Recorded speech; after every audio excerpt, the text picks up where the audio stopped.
저는 1939년 4월 14일 서울 종로구 연건동에서 출생을 했습니다. 1950년 초등학교, 그러니까 국민학교죠. 그때 당시에 5학년 때 6.25 사변이 터졌어요. 그래가지고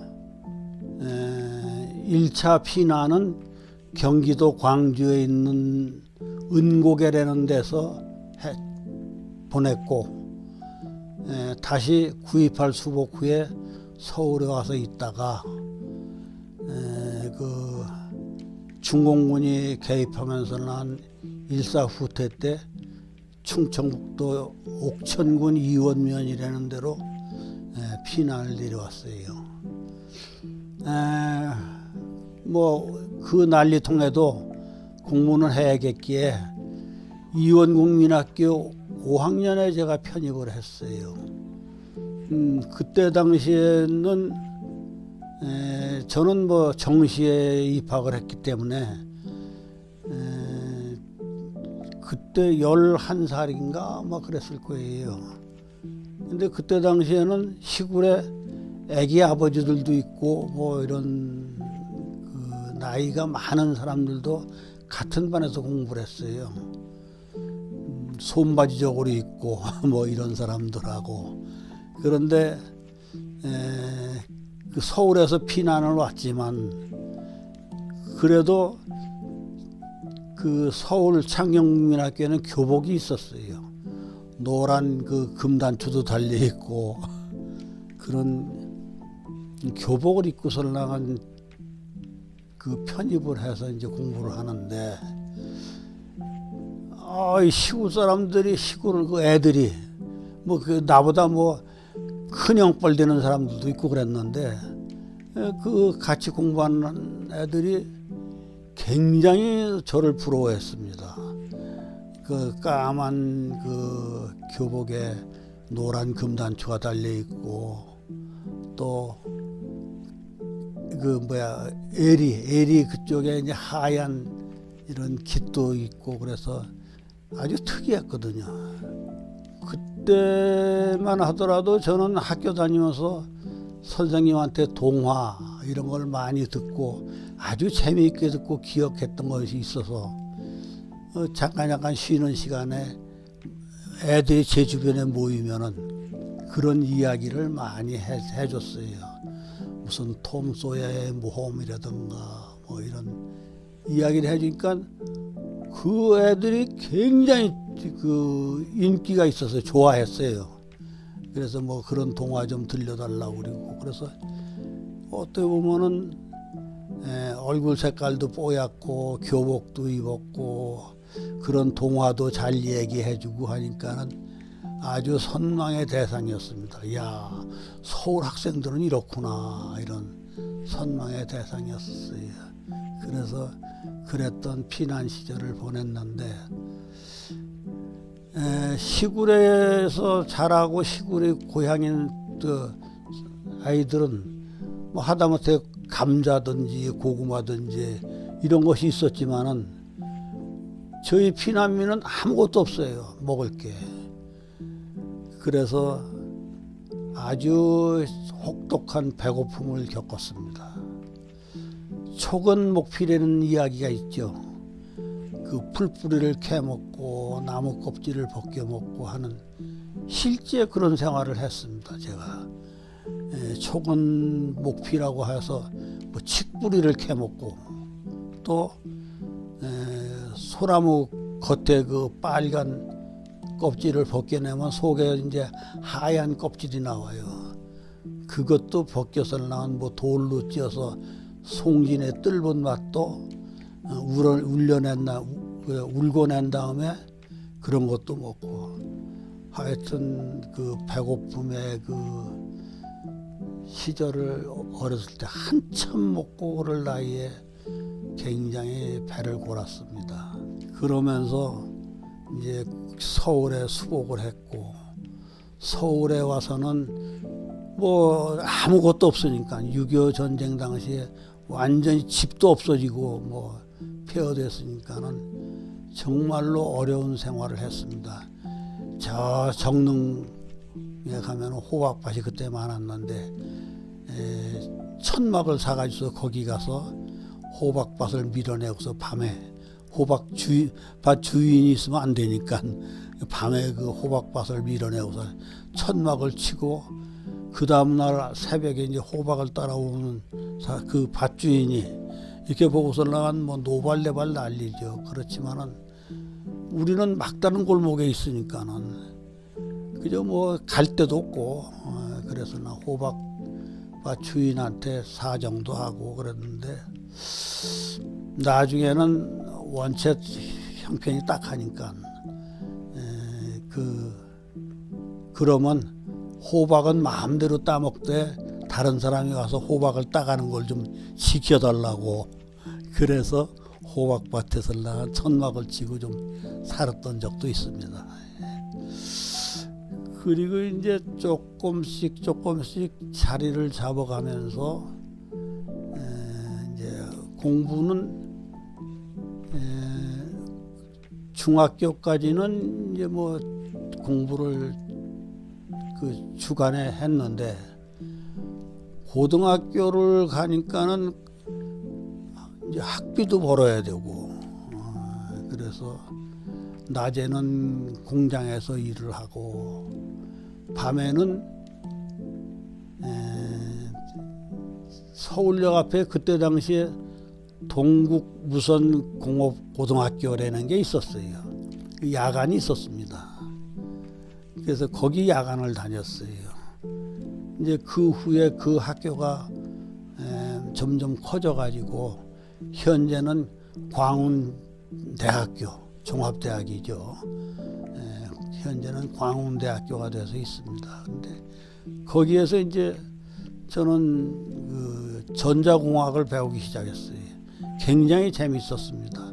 또 그쪽에 소질이 있었고 그래서 그 같은 반 친구들 중에서는 항상 제가 톱을 달렸어요. 그리고 있던 중에 이제 군대를 가게 됐죠. 이제 논산훈련소에 들어가서 이제 병과를 받았는데 지금도 기억에 남아요. 713이라는 병과를 받았어요. 병과 번호가. 713이 뭐냐 물어봤더니 이거 통신행정이라는 병과다 그러더라고요. 그래서 그때 당시에는 통신행정 그러면 통신계통에서 난 무슨 업무를 보는 그런 병과인가 보다 했는데 이 기본 훈련을 받고 2주간 기본 훈련을 받아요. 왜냐하면 통신병과는 교신을 하려면 전기가 있어야 되거든요.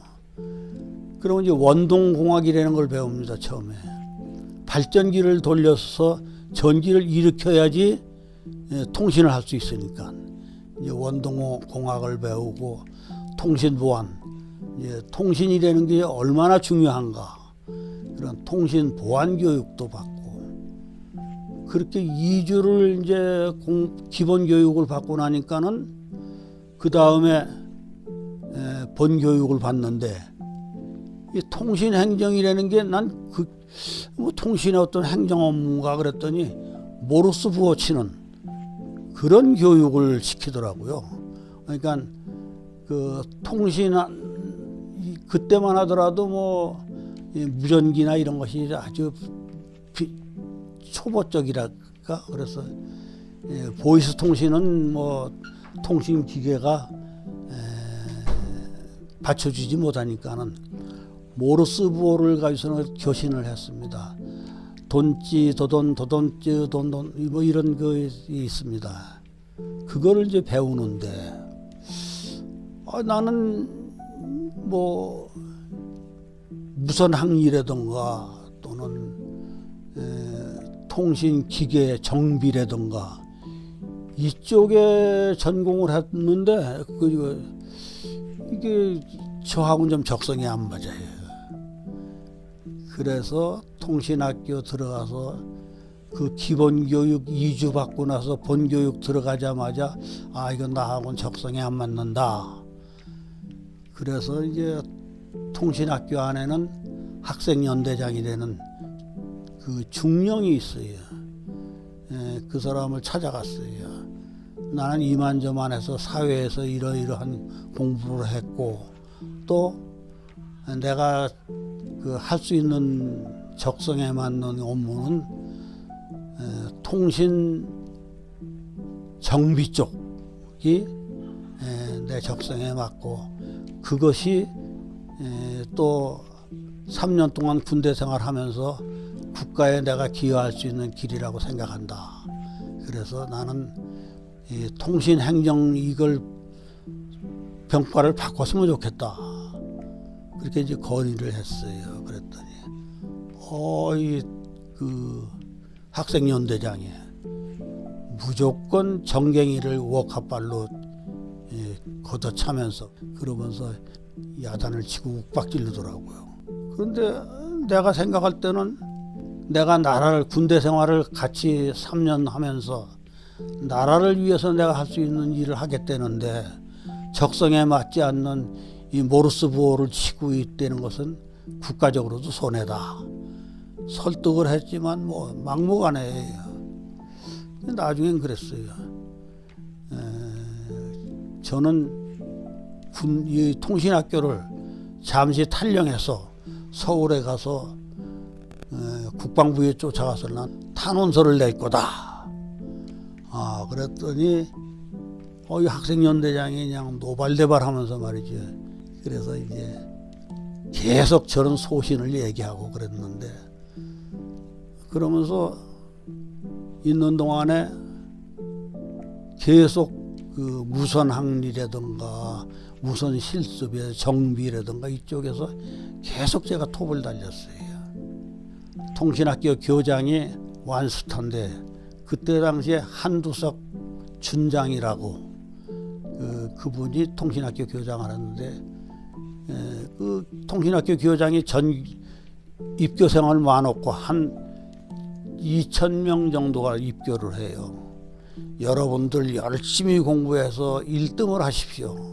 1등을 하면 여러분들이 원하는 대로 보내줄 수 있다고. 톱을 하면 내가 원하는 데를 보내준다는데 뭐 까짓 신경 쓸 거 없잖아요. 계속 톱을 달려왔으니까. 나는 집이 서울이고 그러니까는 육군본부로 가기를 이제 결심을 굳혔죠. 근데 이제 이렇게 그 졸업을 앞두게 되면은 통신학교 측에서는 우수한 학생들을 자기네 통신학교에 남겨놓으려고 미리 개인 면담을 합니다. 이호영 일병은 아주 우수하고 또 국가에서 필요로 한 인재니까는 통신학교에 남아서 후진 양성에 기여해줘야 되겠다. 그러는 거예요. 난 아니다. 나 1등 했고 또 집이 서울이니까 난 육군본부로 가야 된다. 이러고서 얘기했더니 또 두드려 패는 거예요. 그래서 그냥 그 상관들하고 부닥치면서 있다가 내가 1등을 했는데 통신학교에 강제로서는 떨어뜨려 놓으면은 난 탈령에 가서 난 국방부에서 또 탄원서 낼 거다. 이런 배짱을 가지고 있었는데 난 육군통신학교 그러면 이제 도망갈 생각하는 거지. 그랬더니 육군본부하고서 딱 부르더라고요. 개인 출발하는데 이제 여비를 줘요. 기차 타고 가라고. 그럼 이제 목도장 가져가서 이제 여비를 받는데 여비 주는 놈한테 목도장 팽개치고 야 너 받았어. 그러고서 그냥 서울로 와버렸어요. 육군본부로 왔죠. 근데 이제 집에를 이제 들어오는데 이제 야간 열차를 타고 오니까 이제 새벽녘에 집에 들어왔죠. 집에 들어오는데 더블백을 메고서는 이제 집에 들어와서 엄마 하고서는 어머니를 불렀어요. 그랬더니 우리 어머니가 주무시다 말고서 나와서 보더니 하는 얘기가 야, 네가 어떻게 여기로 왔냐? 그러더라고요. 그래서 저 이제 육군본부로 왔어요. 그랬더니 그래? 맨발로 뛰어나와서 나 저를 끌어안고 참 잘했다, 너 잘했다. 그래서 이제 육군본부에 근무를 했어요. 그런데 이제 하루는 정비실에서 난 그 통신 장비를 수리하고 있는데 여군 중위 하나 하고 소위 하나 하고 들어오면서 우리 내무반에 있는 텔레비전 좀 고쳐달라고 왔어요. 이제 텔레비를 고쳐서 여군 훈련소 내무반에 갖다 설치도 해주고 이러면서 그 중위를 붙들고서 나간 이야기를 했죠. 사정을 했죠. 같이 왔던 그 양소위였었어요. 그때 그 양소위 좀 나 좀 한번 만나게 해달라. 그래서 이제 그 우리 집사람이 후에 됐는데 그때는 아주 뭐 완강하게 저를 바라보지도 않았어요. 훈련소 사무실로 전화를 맨날 하고 그러니까는 이 우리 집사람이 귀찮았는지 다른 부대로 그냥 전출을 가버렸어요. 어디로 갔는지 내가 또 이제 부관감실에 이제 연락을 해서 찾아봤죠. 이 양소위가 지금 어디로 전출을 갔냐 그랬더니 대구로 갔다는 거예요.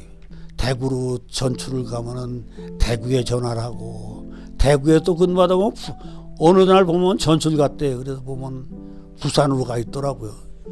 또 전화번호 찾아서 전화하고 하여튼 굉장히 끈질기게 따라다녔죠. 이제 저희 집사람하고 결혼을 했어요.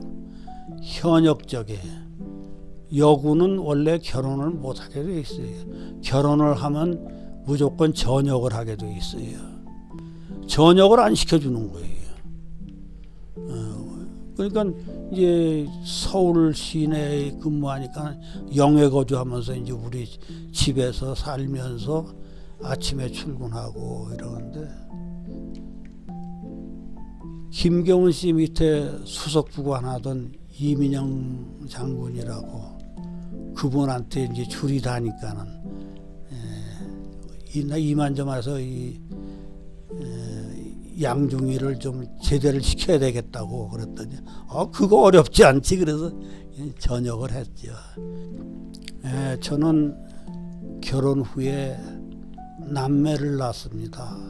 위로 딸, 아래로 아들을 낳았어요.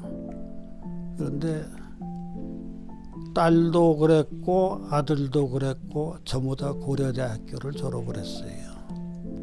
딸은 학교 졸업하고 그 클래스메이트 중에서 좋은 친구를 만나서 결혼해서 바로 결혼 생활했고 아들은 고대 그 의대 그 재활의학과를 졸업을 해서 그 고대 부속병원에 근무를 했었어요. 했는데 아들, 딸을 모두 다 이민을 보냈어요. 그런데 어떻게 하다 보니까 아들은 호주로 이민을 갔고 호주 시드니로 이민을 갔고 딸은 그 캐나다로 이민을 갔어요. 그래서 딸의 나라가 겨울이면 아들의 나라는 여름이고 이렇게 상반되는 그런 나라에 살고 있어요. 나이가 85이 넘었어요. 인생이 이렇게 지나고 나니까 굉장히 짧더라고요.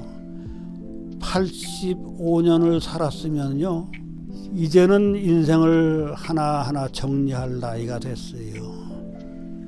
또 이제 우리가 살아가는데 건강을 굉장히 중요시하는데 건강은 그래요.